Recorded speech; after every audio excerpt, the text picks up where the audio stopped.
नमस्कार, दूरदर्शन समाचार के विशेष कार्यक्रम में आप सभी का स्वागत है। मैं हूं अजीत द्विवेदी।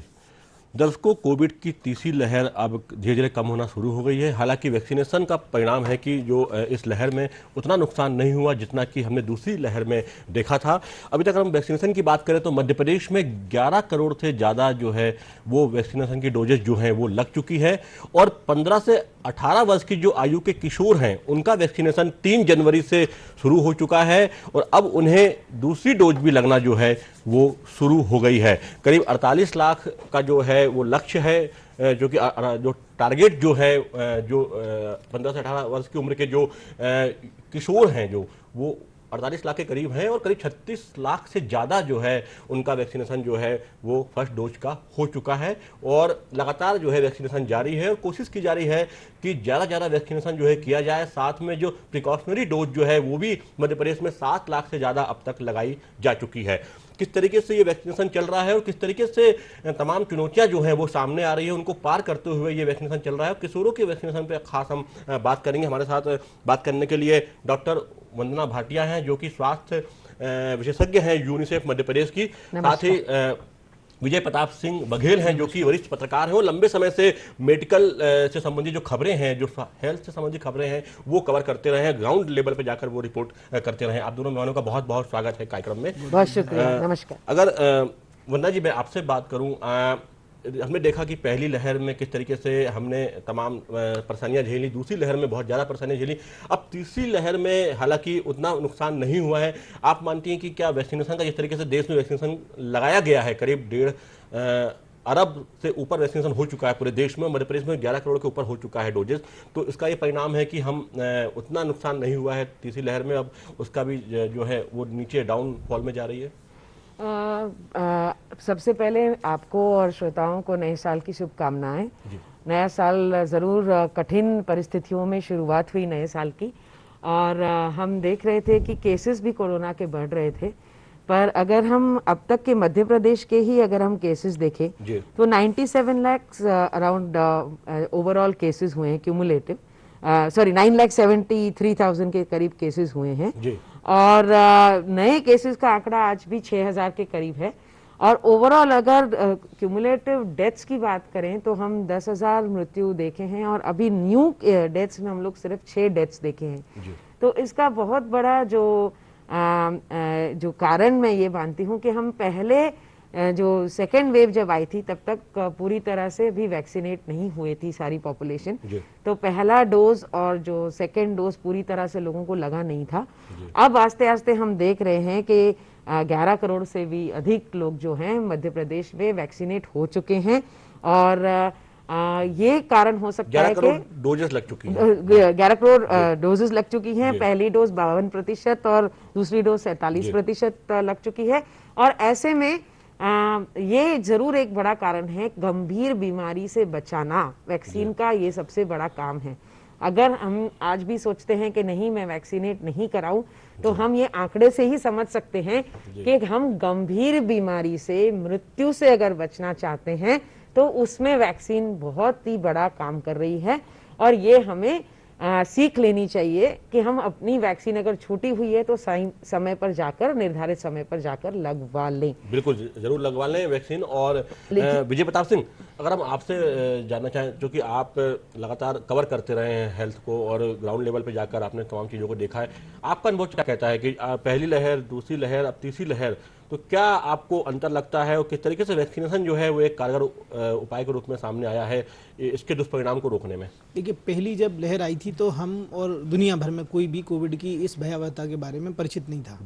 पहली लहर जब गुजरी तो उसके बाद पहली लहर के दौरान ही सरकार ने ये प्लानिंग शुरू की कि हम कैसे भी करके जल्दी से जल्दी वैक्सीन तैयार कर लें और सबसे कम समय में अगर वैक्सीन तैयार हुई तो वो कोविड की वैक्सीन तैयार हुई।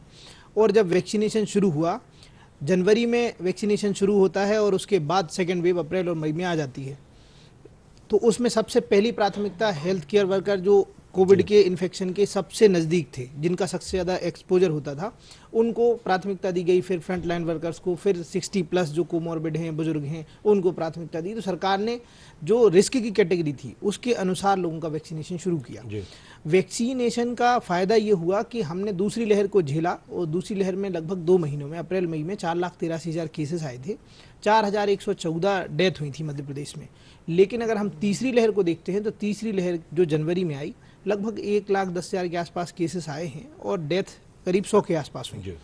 तो तीसरी लहर में हम वैक्सीन का सीधा सा रिजल्ट देखते हैं कि वैक्सीनेशन का दोनों डोज लगने के बाद, फुली वैक्सीनेटेड होने के बाद लोगों की मौतें कम हो रही, और जो मौतें हो रही हैं तो मैं उसको रोज़ जो जिनकी डेथ की जानकारी आती है तो उसमें ये स्पष्ट लिखा रहता है कि इनकी मौत की वजह क्या है। कोविड पॉजिटिव थे लेकिन इन्हें और कौन सी बीमारी थी। तो वो कहीं ना कहीं जो पेशेंट जिसकी डेथ हो रही है वो इम्यूनो कम्प्रोमाइज्ड है, उसका ऑर्गन ट्रांसप्लांट हुआ है, या उसको टीबी है, HIV है, कोई तमाम तरह की कोई गंभीर बीमारी है, BP शुगर, जिसको गांव में और मतलब हम आम भाषा में BP शुगर को बहुत ज़्यादा गंभीरता से नहीं लेते, लेकिन वो कोविड के दौरान बड़ा गंभीर साबित हो रहा है। तो हमें ऐसे मामलों में वैक्सीनेशन को नज़रअंदाज नहीं करना चाहिए। आपका जैसी टाइम आए, बिना किसी के कहे, बिना किसी के बुलाए, आपको वैक्सीन लगवाने के लिए जाना चाहिए। ऐसे ही लोगों के लिए प्रिकॉशनरी डोज जो है, जो जिसको हम तीसरी डोज कहते हैं, वो लगाई जा रही है कि जो ऐसे गंभीर बीमारी से जो पीड़ित लोग हैं या सीनियर सिटीजन हैं, वो भी इसका उपयोग करें, जिससे कि उनको एक अतिरिक्त सुरक्षा कवच जो है वो मिले। बूस्टर डोज में भी सरकार ने ये तय किया है कि जिस कैटेगरी से हमने शुरुआत की थी वैक्सीनेशन की, उसी श्रेणी, उसी कैटेगरी के आधार पे health care worker, frontline workers और 60+ के जो कोमॉर्बिड बुजुर्ग हैं या लोग हैं, बीमार लोग हैं, उनका वैक्सीनेशन हो रहा है। तो उनको प्राथमिकता के आधार पे वैक्सीन लगाई जा रही है, बूस्टर डोज। लेकिन उसमें भी ये है कि आपको कम से कम सेकेंड डोज लगे, 9 महीने का पूरा हो 9 महीने का पूरा। लोगों को घबराने की और इसकी जरूरत नहीं है कि हम बूस्टर डोज किसी बैक डोर से जाके लगवा लें। आपका टाइम आएगा, आपको मैसेज मिल जाएगा। और अब वैसी आपाधापी नहीं रही कि वैक्सीन की किल्लत हो, अब वैक्सीन आसानी से हर सेंटर पे आपको मिल जाती है। हमने देखा कि इतना अच्छा कोविन पोर्टल जो डेवलप किया है, ऐप डेवलप किया है, कि बहुत ही अपने आप में एक इतने बड़े स्तर पे वैक्सीनेशन करना और पूरे देश भर में बहुत बड़ी बात है। उसको अंतर्राष्ट्रीय संस्थाओं ने सराहा भी है कि कितने एक स्मार्ट तरीके से या कैसे डिजिटल तरीके से पूरा जो डाटा रखा जा रहा है, पूरा जो है अपडेट उसको किया जा रहा है, और लगातार जो है वो लोगों को वैक्सीन का जो है पूरा डोजेज जो है टाइम पर लगाई जा रही है। डॉक्टर वंदना, आपसे जानना चाहूँगा कि 15 से 18 वर्ष का जो एज ग्रुप है, इसका भी वैक्सीनेशन शुरू हुए करीब 1 महीना हो गया है। तो इस ग्रुप का वैक्सीनेशन होना बहुत ज़रूरी था, क्योंकि हम ये सबसे ज़्यादा कह सकते हैं हम कि ये मूविंग वाला ग्रुप है, ये कह सकते हैं, और स्कूल कॉलेज से ज़्यादा इनका संबंध रहता है। तो अभी तक आप क्या देखती हैं कि इसके जो वैक्सीनेशन हो रहा है मध्य प्रदेश में, उसमें अभी तक कितना हो चुका है और क्या आप इसके परिणाम देख रही हैं? अब तक जो 15 से 17 की कैटेगरी का अगर आज तक का हम आंकड़ा देखें तो तकरीबन 38 लाख के करीब जो हैं डोजेस लग चुके हैं। और उसमें से भी जो अगर हम सेकेंड डोज बोलें तो अभी सेकेंड डोज पूरी तरह से नहीं लगा है, 5,46,000 ही सेकेंड डोज लगा है। और हमें ज्यादा से ज्यादा जो है इस ग्रुप को जागरूक करना है कि जाकर ये डोज लगवाएं, क्योंकि यही वो एज ग्रुप है जो स्कूल्स में जाएगा, कॉलेजेस में जाएगा, या काम पे जाएंगे, या कामकाजी जो ग्रुप्स होंगे जो अपने रोजगार के लिए बाहर निकलेंगे, यूथ या यंग ग्रुप्स जिसको हम कहते हैं। और यूथ को हमें बहुत जल्दी अगर हम जो है सशक्त कर लें तो हम अपनी जो है पूरी जो एजुकेशन की व्यवस्था है, शिक्षा की व्यवस्था है, उसको जल्द से जल्द रीओपन कर सकते हैं। और साथ ही साथ हम अपनी आर्थिक व्यवस्था को भी हम ठीक कर सकते हैं। और जो है हमारे यूथ प्रोटेक्टेड रहेंगे तो ये हमारा भविष्य प्रोटेक्टेड बिल्कुल रहेगा। एक धारणा थी कि लोग कहते थे कि जो बुजुर्ग हैं या ज़्यादा उम्र के लोग हैं उनको जरूरी है वैक्सीनेशन, लेकिन वो ये भूल जाते हैं कि जो कम आयु के लोग हैं, ज़्यादा मूव करते हैं, वो कैरियर साबित हो सकते हैं कोविड जो वायरस है उसके, और इसलिए उनका भी वैक्सीनेशन जो है बहुत जरूरी है। अगर हम चैलेंजेस की बात करें डॉक्टर भाटिया, किस तरीके के चैलेंज हम देख रहे हैं कि जो ये एज ग्रुप है, चलिए जो लोग स्कूल में कॉलेज में इनरोल हैं उनका डेटा वहाँ से मिल जाता है, उनको वहाँ पर एक सामूहिक रूप से वहाँ पर वैक्सीनेशन जो है ड्राइव चल रही है। लेकिन जो लोग इनरोल नहीं हैं या जो ग्रामीण क्षेत्रों में ऐसे लोग हैं जो कि हम देखते हैं कि बहुत कम उम्र से वो काम करने लगते हैं, खेतों में हैं या किसी इंडस्ट्री में काम करने लगते हैं, तो ऐसे लोगों को किस तरीके से वैक्सीनेशन जो है वो किया जा रहा है और इसमें क्या चुनौतियाँ आ रही हैं? इसमें मैं सबसे पहले तो सरकार, मध्य प्रदेश सरकार को बहुत बधाई दूंगी, क्योंकि हर एक जितने भी डेवलपमेंट पार्टनर्स हों, चाहे वो यूनिसेफ हो, UNDP हो, या फिर जो NGOs हों, या नीचे जो हैं पंचायती राज जो हमारे सिस्टम है, और ट्राइबल और रूरल एरिया में भी, अर्बन स्लम एरिया में भी अलग अलग जो हैं, जैसे कृषि जो है कार्य में हैं जो लोग, चाहे वो हमारे तड़वी पटेल हैं, उनके साथ मिलकर, अलग अलग तबके के लोगों के साथ मिलकर अभियान चला रहे हैं। उनके साथ में जो है ग्रुप सामूहिक जो है मीटिंग्स कर रहे हैं, और उनकी जागरूकता बढ़ा के उनको ये दायित्व दे रहे हैं कि आप अपने गांव में ये सुनिश्चित कीजिए कि आपके जो है 100% जो है लोग वैक्सीनेट हो जाएं, आपका गांव 100% डिक्लेयर हो जाए, और आप उसके लिए हम सर्टिफाई भी कर रहे हैं बहुत सारे गांवों को। उसी तरह हमारे जो है ग्रुप होता है एक साथिया ग्रुप, जो है जो एडोलेसेंट ग्रुप है, जो गांव गांव जाता है और जो है जो साथिया में एडोलेसेंट्स के साथ बात करते हैं, उनकी जो है फैमिली इश्यूज, हेल्थ इश्यूज के बारे में उनसे डिस्कस करते हैं, तो वो भी प्रोत्साहित कर रहे हैं ANM और आशा बहन के साथ मिलकर। तो ये जो चुनौतियां आ तो रही हैं, लेकिन मैं इसमें हमारे फ्रंटलाइन वर्कर्स को, हमारे यूथ वॉलंटियर्स को, हमारे साथिया ग्रुप को, हमारे जितने भी पार्टनर्स हैं, जो NYKS मान लीजिए आप, अलग अलग जितने NGO पार्टनर्स हैं, सबको मैं बधाई दूंगी, क्योंकि वो डटे हुए हैं फील्ड में कि सामने चुनौती आती है, उसकी वो सॉल्यूशन खुद निकाल के फील्ड में उनके समुदाय के समूह के साथ मिलकर, और साथ ही हमारे जो धर्मगुरु हैं वो भी बहुत अच्छा मैसेजिंग कर रहे हैं, हमारे साथ मिलकर कर रहे हैं काम, हर तबके के लोग काम कर रहे हैं, और इन चुनौतियों को दिन प्रतिदिन हम लोग जो है मुकाबला करते हैं। थोड़ा सा और मैं जानना चाहूंगा, यूनिसेफ भी किस तरीके से रोल अपना प्ले करता है? यूनिसेफ का बहुत बड़ा एक रोल होता है हेल्थ को लेकर, और कम्युनिटी में हेल्थ संबंधित जो अवेयरनेस है उसको बढ़ाने को लेकर। हमारे मुख्य 3 कार्य हैं यूनिसेफ जो काम कर रहा है। हम कोविड-19 के रिस्पांस प्लानिंग की जितनी भी हमारी जो हम गाइडलाइंस देखते हैं आज, और उनके गाइडलाइंस को बनाना, उनकी ट्रेनिंग करना, इसमें हम तकनीकी सहयोग देते हैं, और उसमें सरकार के साथ मिलकर हर मतलब जिलों तक ट्रेनिंग लेके जाना, जिलों में सब डिस्ट्रिक्ट लेवल पे ट्रेनिंग लेके जाना, स्किल बेस्ड ट्रेनिंग करना, इसके लिए हमारा बहुत बड़ा दायित्व होता है। ना ही सिर्फ कोविड-19 के रिस्पांस प्लानिंग के लिए, पर साथ ही साथ कोविड-19 की वैक्सीनेशन, रूटीन इम्यूनाइजेशन, रूटीन जो है RMNCHA सर्विस की बात होती है, mother newborn child health services की बात होती है, उनको ऐसे में जारी रखना, इसकी भी ट्रेनिंग, कोविड के जो अनुकूल व्यवहार अपनाते हुए, इन्फेक्शन प्रिवेंशन कंट्रोल करते हुए किस तरह से हम ये जारी रखते हैं, तो इसकी जो ट्रेनिंग्स देनी है फ्रंटलाइन वर्कर्स को, इसमें हमारा बड़ा सहयोग रहा है। प्रचार प्रसार में बड़ा हमारा सहयोग रहा है। प्रचार प्रसार की जितनी आपको मैसेजिंग दिखती है वो हम मिलकर सपोर्ट करते हैं गवर्नमेंट को। बिल्कुल बड़ा रोल है एक। विजय जी, अगर आपसे हम जानना चाहें, क्योंकि आप ग्राउंड लेवल पे आपने जाकर रिपोर्ट किया है, आपने कोई अनुभव बताएं ऐसा कुछ, किस तरीके से हेल्थ वर्कर्स ने लगकर, किस तरीके से लोगों ने आगे आकर, या दुर्गम परिस्थितियों में लोग आगे आकर लोगों ने वैक्सीनेशन को लिया है, और जो लोग लगे हुए हैं हेल्थ वर्कर्स, वो भी तमाम कठिन परिस्थितियों में जाकर उन्होंने अपना जो है कर्तव्य निभाया। देखिए अजीत जी, सबसे बड़ा चैलेंज ये था जब वैक्सीनेशन शुरू हुआ तो वैक्सीन के प्रति कई सारी अफवाहें फैलती हुई थी। सोशल मीडिया उतना ही अच्छा है और उतना ही बेकार है। बिल्कुल बिल्कुल। जब कोई निगेटिव चीज सर्कुलेट होती है तो वो दोनों तरफ से चलती है। ठीक बोल रहे हैं आप, तो वो दोनों तरफ से काम करती है और उन अफवाहों को वहीं पॉलिटिकल बयानबाजी भी इसमें और राजनीतिक जो बयानबाजी थी वो उस समय पे इस महामारी के इस भयानक संकट के दौर में बस वो राजनीतिक बयानों ने लोगों को गुमराह किया। लेकिन उसके बावजूद जब वैक्सीनेशन शुरू हुआ तो उस चुनौती का सामना हमारे जो ग्रास रूट वर्कर्स थे, हेल्थ केयर वर्कर, सबसे ज़्यादा अगर किसी ने अच्छा काम किया तो वो हमारी ANM, आशा कार्यकर्ता, आंगनवाड़ी कार्यकर्ता, क्योंकि वो उसी गांव की रहने वाली हैं, उनकी बात गांव के लोग मानते हैं, क्यों वो सीधे जुड़ी हुई हैं महिलाओं से, बच्चों से। तो मैसेज देने का काम जो था, लोगों को मोबिलाइज करने का काम ग्रास रूट वर्कर्स ने किया। उसके साथ साथ क्या था कि जो जैसा मैम अभी बता रही थी, तो हमारी जो अलग अलग टाइप की समितियां हैं गांव में, चाहे वो पंचायत की समिति हो, चाहे वो भजन मंडलियां हों, धार्मिक संस्थाएं हों, सबको सरकार ने जोड़ने का कोशिश की। और जब सारे लोग जुड़े तो वैक्सीन के फायदे बताए गए कि अगर आप नहीं लगवाओगे, सीधा सा कई बार तो ऐसा बोलने पड़ा लोगों को कि जब हमें मरना ही है, आपको लगता है कि वैक्सीन कुछ नहीं कर पाएगी, तो आप लगवा के मरिए। लेकिन इस कठिन शब्द ने लोगों को, जिसको हम ट्रिगर बोलते हैं, एक आम भाषा में, दिया। हाँ, तो वो ट्रिगर का काम किया इस शब्द ने कि आप वैक्सीन लगवाइए। तो उसका फायदा आज हमें सबको दिख रहा है।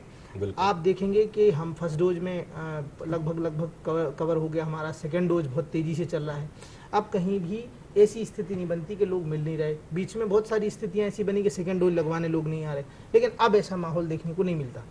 जो यंगस्टर्स की बात हो रही थी अभी, तो यंगस्टर्स में आपने जितना उत्साह देखा होगा, मैंने पूरे अभी जब से ये पिछले 3 तारीख से ये वैक्सीनेशन शुरू हुआ 15 से 17 वाले ग्रुप का, इसमें कहीं पे भी ये चैलेंज नहीं देखा कि बच्चे आ नहीं रहे। हर स्कूल में बच्चे हर लेवल पे आए। बस एक इसमें चैलेंज आया था जो शाला त्यागी बच्चे हैं, जी शाला त्यागी बच्चे, शाला त्यागी जो बच्चे हैं, किशोरी बालिकाएं किशोर हैं, उनको लाना सेंटर तक, उनका वैक्सीनेशन चुनौतीपूर्ण रहा। अभी कुछ दिन पहले आपने भी एक वीडियो सोशल मीडिया पे देखा होगा, छतरपुर में एक बच्ची पेड़ पे चढ़ गई थी, लेकिन उसको भी जब लोगों ने, वहाँ जो लोग थे और ANM ने समझाया तो वो तुरंत नीचे उतर आई, उसने वहीं वैक्सीन लगवाई। तो अब पहले ऐसा था कि लोग बाग वैक्सीन के प्रति जो डर था वो खत्म हो गया। बिल्कुल, देखिए 3 जनवरी जब ये ड्राइव शुरू हुआ था, मैं खुद सुभाष स्कूल में था, वहाँ पर जो उत्साह था, मैंने कुछ बच्चों से बात की थी वहाँ पर, जो किशोर थे वहाँ पर, बहुत वो तो कह रहे थे कि हम इंतजार ही कर रहे थे कि हमारे यहाँ हमारे पेरेंट्स को लग गया वैक्सीन, हमारे यहाँ हमारे सबको लग गया, परिवार वालों को लग गया, हमारा नंबर कब आएगा। तो वो तो काफ़ी जोशो खरोश में थे, काफ़ी मोटिवेटेड थे। और ये मोटिवेशन हमने लगातार देखा है कि स्कूलों में, शैक्षणिक संस्थाओं में, और जहाँ पर भी ये ड्राइव चल रही है वैक्सीनेशन की, वहाँ पर लगातार बना हुआ है। ये वैक्सीनेशन जितने चरणों में चला, जी। इस पूरे टीकाकरण महाअभियान में जितने लोग थे, कई ऐसे, मतलब आपको अगर टीका लगाते हुए सिर्फ ANM दिखती है, लेकिन उसके पहले एयरपोर्ट पर वैक्सीन रिसीव करने से लेके वो उस वैक्सीन को वैक्सीन कोल्ड चेन पॉइंट तक पहुंचाने तक का काम, और फिर उसको टीकाकरण केंद्र तक, सेशन पूरी तक कोल्ड चेन को मेंटेन करते हुए, पूरी कोल्ड चेन को मेंटेन करते हुए, कई ड्राइवर्स ऐसे हैं वैक्सीन वैन के जो कई रातें सोए नहीं, क्योंकि वैक्सीन के आने का कोई टाइम नहीं था। कभी रात को 2 बजे आ रही है, 3 बजे आ रही, फ्लाइट लेट हो गई, तो वो वैक्सीन रिसीव करके फिर जिलों तक पहुंचाने का काम, जिले के स्टोर तक पहुंचाने का काम, और फिर जो आपका कोल्ड चेन पॉइंट है वहां से उसको ले जाने का काम। मतलब इस पूरे महाअभियान में बहुत सारे लोग जुड़े हुए हैं। ABD जिसको हम बोलते हैं, वो वैक्सीन कैरियर बॉक्स में वैक्सीन ले जाता है, इस पैक करके, और उसको सेशन तक ले जाता है, और वहाँ उसका जो मेडिकल वेस्ट भी है उसको साथ में कलेक्ट करके वो लेके आता है और उसको जमा करता है। तो इस सिस्टम में बहुत सारे ऐसे लोग हैं कि जिनका सीधा हम नहीं देखते, लेकिन अदृश्य योद्धा जिनको बोलते हैं, वो लोग काम। डॉक्टर भाटिया, भले ही मुफ्त में वैक्सीन मिल रही हो, लेकिन उसके पीछे, वो एक छोटी सी वैक्सीन के पीछे कितना बड़ा एक श्रम लगा है, कितना बड़ा मैन पावर लगा है, कितना बड़ा मैनेजमेंट लगा है, और कितनी बड़ी धनराशि लगी है, ये उसको डेवलप करने से लेकर एक आम व्यक्ति तक पहुंचाने में। ये भी एक समझने की बात है, आम लोगों में बहुत जरूरी है बात समझना। बिल्कुल, मैं ये लोगों तक जरूर मैसेज देना चाहूंगी कि हमारे लिए सरकार निशुल्क लाई है ये वैक्सीन, लेकिन अगर हम इसका जो आप तक पहुंचाने तक का जो श्रम इसके पीछे लगा है, उसमें नीचे से लेकर ऊपर हर तबका जो फ्रंटलाइन वर्कर्स का जुड़ा है, उसके अलावा जितने भी हमारे वॉलंटियर्स होते हैं वो जुड़े होते हैं। कई वॉलंटियर्स या आशा कार्यकर्ता जिसकी बात हो रही थी अभी, बघेल जी कह रहे थे, ऑल्टरनेट वैक्सीन डिलीवरी सिस्टम के जो वॉलंटियर्स हैं, इनको कोई राशि नहीं मिलती।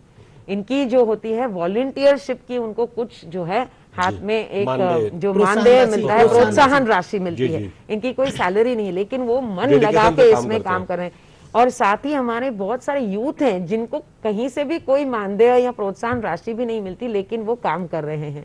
और ये जो सारा तबका है जो आपके पीछे लगा है, उसके पीछे प्रचार प्रसार है, इतने सारे पार्टनर्स लगे हैं, तो इसका जो श्रम है हम इसे व्यर्थ न जाने दें।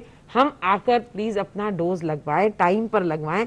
और यही जो है, अगर हम बाहर प्राइवेट से खरीदें वैक्सीन, आज तो हमने देखा है सरकार ने प्राइसेस भी कंट्रोल कर दिए हैं कि प्राइवेट से भी आप 700-750 रुपए के अंदर में ही ये वैक्सीन आपको मिलेगी। लेकिन अगर ये इस तरह से कंट्रोल प्राइसिंग नहीं होता तो हो सकता है आपको 2000 रुपए भी देने पड़ते एक डोज के। बिल्कुल बिल्कुल। तो ये समझ नहीं आ सकता है कि कितने महत्वपूर्ण है। भले ये संजीवनी की तरह है और उसको उस तरीके से रहना चाहिए, और उसकी पीछे जो लोगों की मेहनत है उसको भी, उसको लगवाने समय महसूस करने की आवश्यकता है जिम्मेदारी के साथ में।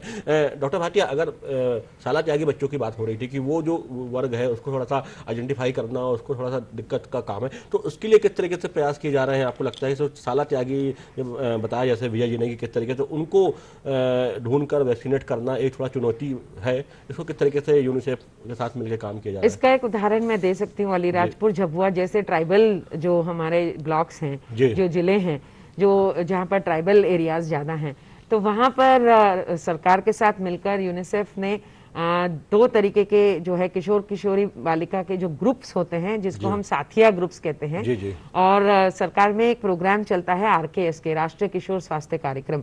तो इसके थ्रू जितने भी हमारे जो बच्चे हैं जुड़े हैं, जो किशोर किशोरी जुड़े हैं, उनको हमने ट्रेनिंग दी। उनके साथ मिलकर हमने इसमें 3 चीजों की ट्रेनिंग दी। एक तो कोविड वैक्सीनेशन क्या है, डोजेस कितने लगने हैं, कितनी अंतराल पे लगने हैं, और साथ में कोविड अनुकूल व्यवहार क्या है, वो हमें किस तरह से जारी रखने हैं वैक्सीनेशन के पहले भी, दौरान भी और बाद में भी। तो ये ट्रेनिंग देने के बाद जब ये साथिया गांव-गांव जाकर प्रचार प्रसार करते थे, ANM आशा बहन के साथ मिलकर गांव-गांव में जाकर लोगों को प्रोत्साहित करके ले आते थे। और साथ ही हमने तड़वियों और जो है पटेलों की जो बैठकें करी वहाँ पे, और वो वहाँ के जो हमारे कलेक्टर्स हैं, डिस्ट्रिक्ट कलेक्टर्स हैं, ब्लॉक ऑफिसर्स हैं, DIOs हैं, इनके साथ मिलकर हमने जो है ये सारी बैठकें की हैं, उनकी जागरूकता बढ़ाई है। और गांव के जो सरपंच हैं उन तक हमने कहा है कि आपके भी दायित्व है कि अपने गांव में हर किशोर, हर किशोरी, हर वृद्ध, हर हाई रिस्क पर्सन, हर एज एलिजिबल पर्सन को वैक्सीन लगे, और 100% हम वैक्सीन कहीं ना कहीं छोटे छोटे प्रयास जो है वो बड़ा जो बदलाव है लेकर सामने आते हैं। विजय जी, अगर हम बात करें बिहेवियरल चेंज की, हम बात करें अगर पिछले, क्योंकि कोविड ने सब कुछ बदल दिया, पलट दिया था, हम देखते हैं सब कुछ ठहर गया था, तो पिछले 2-2.5 सालों में क्या परिवर्तन देखते हैं आप हेल्थ अवेयरनेस को लेकर और तमाम जो बिहेवियर चेंज को लेकर? आपने बहुत अच्छा विषय उठाया, क्योंकि हमने ये देखा, इसके पहले भी हम हेल्थ देखते थे कोविड के पहले। जी जी। तब हमने देखा कि हेल्थ किसी की प्रायोरिटी में नहीं था, लोग खुद की सेहत के प्रति अवेयर नहीं थे जी। लेकिन एक शब्द भी है हमारे संस्कृति में, भय बिन प्रीत, तो वो बिना भय के, जैसी कोविड का भय हुआ तो लोगों ने अपने आप जिन चीज़ों को अपनाना चाहिए, बचाव के जो तरीके थे, खुद खोज के अपनाने शुरू किए। लेकिन दूसरा पक्ष ये भी है, जैसे कोविड की सेकेंड वेव गुजरी या खतरा कम हुआ, तो हमने अपने उन सुरक्षा के साधनों को नज़रअंदाज करना चालू कर दिया। ये जो है, ये हमारे आगे आने वाले जीवन में बहुत खतरनाक साबित होने वाला है, क्योंकि कोरोना वायरस जो है वो अभी हमारे साथ रहेगा। इस वायरस के स्वरूप में बदलाव, यानी जिसको हम म्यूटेशन बोलते हैं, म्यूटेशन होते रहेंगे, कितने वेरिएंट आएंगे, क्या होगा, कुछ नहीं जानता, कोई भी नहीं जानता। लेकिन एक्सपर्ट ऐसा बोलते हैं कि मास्क एक सोशल वैक्सीन है। वैक्सीन आपको गंभीरता से बचाता है, लेकिन मास्क जो है वो आपको वायरस अंदर जाने से रोकता है। तो हमें मास्क को नज़रअंदाज नहीं करना चाहिए। हम सार्वजनिक कार्यक्रमों में जब भी जाएं तो फोटो सेशन कराने के लिए, कई बार शादियों में बहुत बगल में खड़े होते हैं और फोटो के लिए हम मास्क सब लोग निकाल देते हैं। तो वो कई बार ऐसे वाकये हुए कि दूल्हा और जितने लोग स्टेज पे थे सब पॉजिटिव हो गए। तो हमें मास्क को नज़रअंदाज करना, और भीड़ भाड़ में अगर बेवजह हम क्यों बच्चों को लेके जाते हैं। आप देखेंगे मार्केट में हो सकता है कि माता पिता मास्क लगाए हैं, लेकिन छोटा बच्चा जो है वो बिना मास्क के वहाँ घूम रहा है, क्योंकि वो नहीं लगाता। तो अगर ज़रूरत नहीं है, बच्चे को नहीं ले जा सकते, तो आप बाजार में भीड़ भाड़ में बच्चों को ना लेके जाएं, क्योंकि वो एक ग्रुप ऐसा है जो अभी नॉन वैक्सीनेटेड है। तो हमें मास्क को नज़रअंदाज नहीं करना है। दूसरा, इस वायरस के प्रति हमें लापरवाह नहीं होना है। अगर हमने लापरवाही बरती तो आगे आने वाले खतरे को हम नहीं जानते कि वो कितना गंभीर। बिल्कुल आगे कौन सा खतरा है ये तो कोई भी अनुमान नहीं ला सकता। डॉक्टर भाटिया, अगर आपसे इसी पे कोट लेना चाहें कि आगे क्या, जो कि लोगों मन में बहुत सारे सवाल होते हैं, तो आगे क्या और किस तरीके से क्या हो सकता है और क्या लोगों को करना चाहिए अभी उससे निपटने के लिए संक्षिप्त में? सबसे पहले मैं जो मिस्टर बघेल ने बात कही, श्री बघेल जी ने बात कही, इसको हम नजरअंदाज ना करें। हमें लापरवाह नहीं होना है। अभी भी हम देख रहे हैं कि लोगों ने अपना सुरक्षा कवच जो है नीचे हटा दिया है। हमारे 4 सुरक्षा कवच है, 4 छतरियां हैं। एक है मास्क, एक है कंटिन्यू हैंड वॉशिंग, सैनिटाइजेशन, और 2 गज की दूरी, यानी कि भीड़ भाड़ को अवॉइड करना। जहां जरूरी ना हो वहां ना जाएं। कई बार मैं देखती हूँ ये चलते हुए आप मार्केट चले जाते हैं, लेकिन अपने जरूरी जो है डॉक्टरी विजिट के लिए अस्पताल नहीं आते, क्योंकि अस्पताल में कोविड होगा, लेकिन आपको मार्केट से कोविड होने की ज्यादा जो है जो संभावना ज्यादा है। क्योंकि आप मास्क अगर लगाएंगे, ठीक से लगाएंगे अच्छी तरह से, तो आपको कोविड ट्रांसमिशन नहीं होगा। तो ये म्यूटेशंस की जो बात है, ये भी बहुत सारी बात चल रही है कि कुछ लोग मानते हैं कि नहीं, एक ओमिक्रॉन हमारे साथ माइल्ड हुआ है तो इसके बाद शायद वेव नहीं आएगी। पर आप डेटा देखें तो दूसरे कंट्रीज में भी चौथी वेव आई है, चौथी लहर आई है। तो हम वेरिएंट्स जितने बढ़ते जाएंगे आगे हम नहीं जानते। तो हमें ये 4 सुरक्षा कवच, वैक्सीन, मास्किंग और जो हमारे हैंड वॉशिंग और सैनिटाइजेशन की बात है, और 2 गज की दूरी, और बंद कमरों में ज्यादा देर तक बैठना नहीं है। बंद कमरों में वायरस जो है वो फैलता है ज्यादा देर तक। हो सके तो वेंटिलेटेड रूम्स रखें।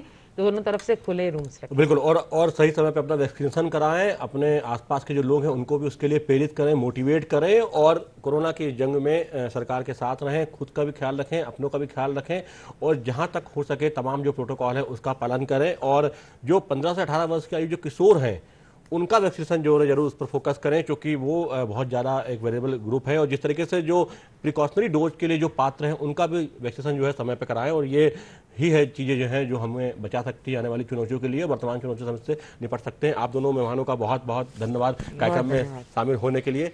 कार्यक्रम में आज इतना ही, फिर हम मिलेंगे किसी विषय के साथ। तब तक के लिए पूरी टीम को दीजिए आज्ञा। नमस्कार। नमस्कार। नमस्कार, बहुत बहुत